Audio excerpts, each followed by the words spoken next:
ছিলেন পিতা ইয়াকুব আলাইহিস সালামের 12 পুত্রের একজন এবং খুবই প্রিয়। শৈশবে তিনি একটি স্বপ্ন দেখেন যেখানে 11টি তারা, সূর্য ও চাঁদ তাকে সিজদা করছে। তিনি সেই স্বপ্ন পিতাকে বলেন, যিনি বুঝতে পারেন যে ইউসুফ আলাইহিস সালাম একজন মহান ভবিষ্যৎবাণ ব্যক্তি হবেন।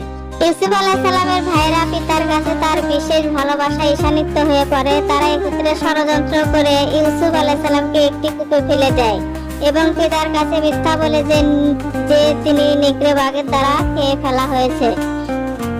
একটি বাণিজ্য কাফেলা এসে ইউসুফ আলাইহিস সালামকে কূপ থেকে উদ্ধার করে এবং তাকে মিশরের দাস হিসাবে বিক্রি করে দেয়। মিশরের এক উচ্চ প্রদর্শন ব্যক্তি আজিজ ইউসুফ আলাইহিস সালামকে কিনে নিয়ে যান এবং তাকে নিজের ঘরে সম্মান সহ রাখেন।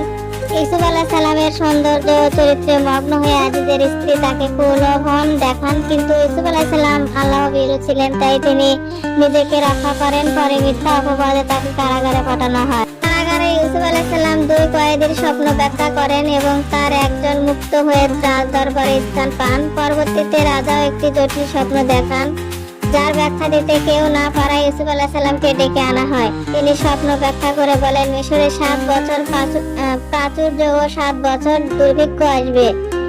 রাজা তার প্রজ্ঞায় ভগ্ন হয়ে ইউসুফ আলাইহিস সালামকে মিশরে কোষাধ্যক্ষ বানান। দুর্ভিক্ষে ইউসুফ আলাইহিস সালাম এর ভাইরা খাবার সংগ্রহ করতে মিশরে আসে। ইউসুফ আলাইহিস সালাম তাদের চিনলেও তারা তাকে চিনতে পারে না।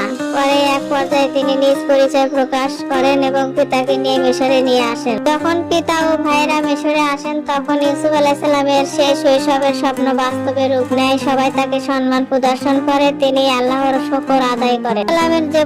ইউসুফ আলাইহিস সালামের জীবনী হলো ধৈর্য, সততা, প্রজ্ঞা, আল্লাহর প্রতি ভরসা ও ক্ষমাশীলতার এক অনন্য দৃষ্টান্ত।